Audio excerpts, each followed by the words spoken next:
Along with extra time and lower instances of unpredictable weather, there are a variety of benefits that come with fall ESN application. Learn more at smartnitrogen.com.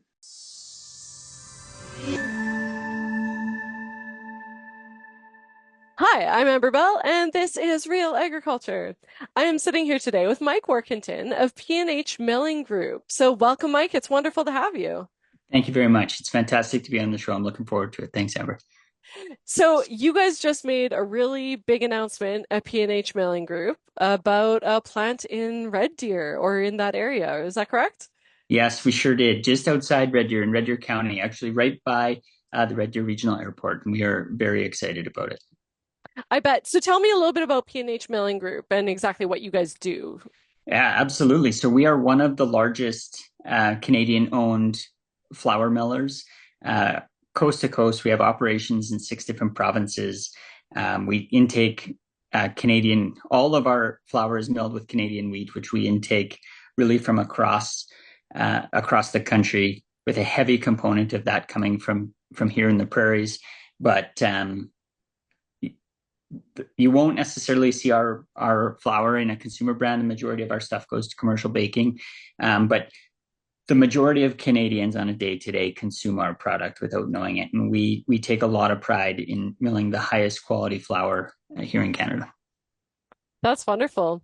And so with Red Deer, what was the motivation behind choosing Red Deer as the location for the new plant? Yeah, Amber, I may back up a little bit on this question. It's a big question. Hmm. And so if you go way back in time to when Parrish and Heimbecker first got into the milling world, we had one mill out kind of in Eastern Canada, and we actually made the move into Western Canada, into Lethbridge, Alberta, in the early 1970s with the purchase of Ellison Milling, which is still an operating mill today. And so Alberta and Western Canada has always been an important piece of our milling portfolio, specifically, as I mentioned, the dependence on Western Canadian wheat that goes into the high quality flour. And so right before the pandemic, we had opened a brand new mill in Hamilton, Ontario, on the port, in Hamilton. And if I'm not mistaken, it was the first flour mill built in Ontario and potentially the country in close to 70 years. So one thing about flour mills is they are around for a very long time. And so what we saw in Southern Ontario was significant success, not just with the demand for our flour product, but also we saw significant secondary investment into the commercial baking industry as a result of that investment. And so when we started to look for a new location to meet the increasing demand of the baking industry, Alberta and Western Canada made sense. And so the list started with, and this was before my time with the company, but I want to say the list started with 70 locations throughout Western Canada. And ultimately, what we saw in Red Deer County, one, the Alberta government put together a really great business environment for investment, specifically for agricultural investment. Their growth projections on the population in Alberta, very strategically located, between Calgary and Edmonton, two major population centers that are only expected to grow significantly more. You're right on the CPKC rail line. So there's plus, not to mention Highway 2 between those two centers, and easy access to move that product across the country. And so all signs kind of pointed to Red Deer County, and they have been tremendous partners since we first started talking about this project, I think in 2020. And Yeah. so what makes the Red Deer plant unique when compared to other P&H milling plants?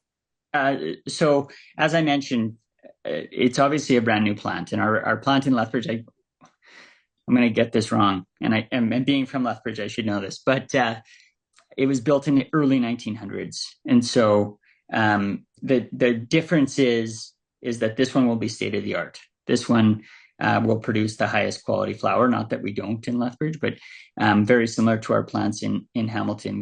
We've seen some significant scientific advancement in our new facilities. And so also the ability to load and unload quicker with grain and rail cars, the ability to move product and get it to market easier.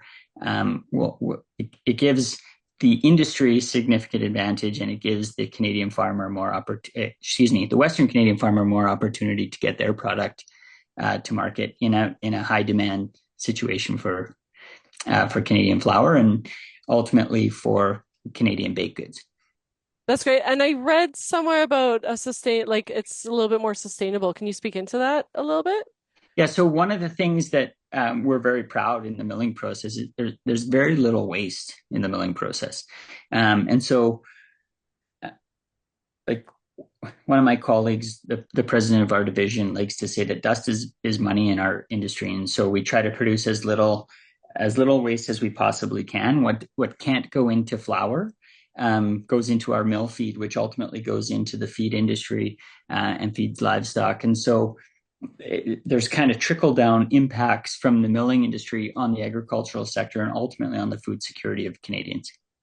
That's incredible. And then the trickle down effect, of course, I mean, you can't open up a new plant without there being an impact on the society around that plant. So, what are you guys looking at for an impact on the jobs that are being created, the business opportunities, the farmers? What type of an impact are you guys expecting to make?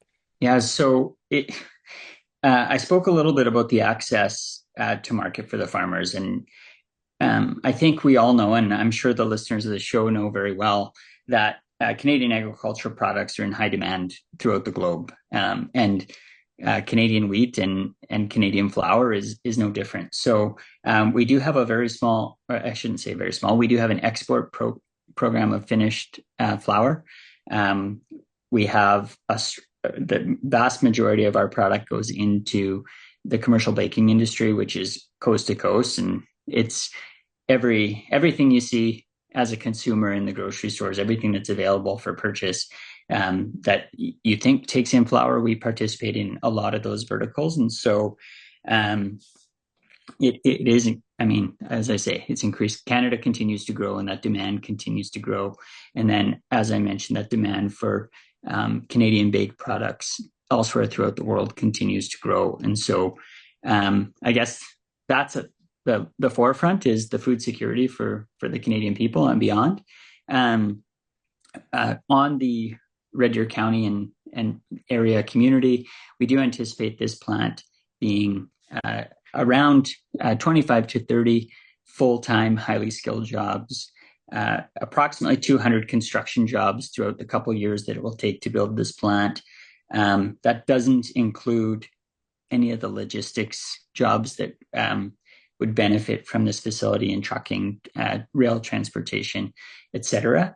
But maybe the more interesting thing is our estimates are that for every person we hire in our milling business, there's about 75 jobs in the commercial baking industry. And so the downstream impacts of our operation and the milling industry as a whole are significant, and we play a significant role in that food security piece.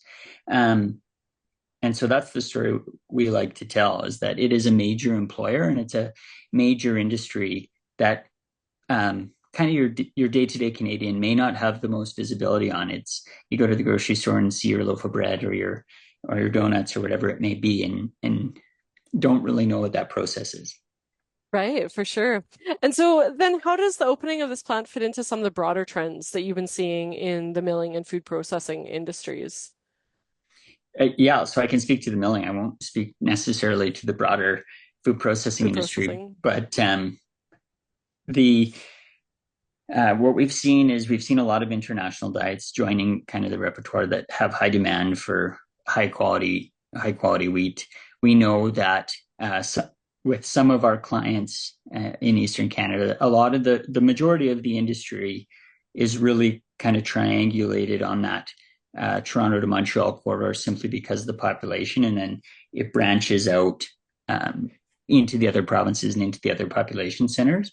But we know from our customers and our contacts that large percentages, as much as 75% baked goods that are produced in Canadian bakeries actually go to the export market, which is incredibly interesting. And so we can trace in some cases products from Western Canadian farms all over the globe in terms of where they reach.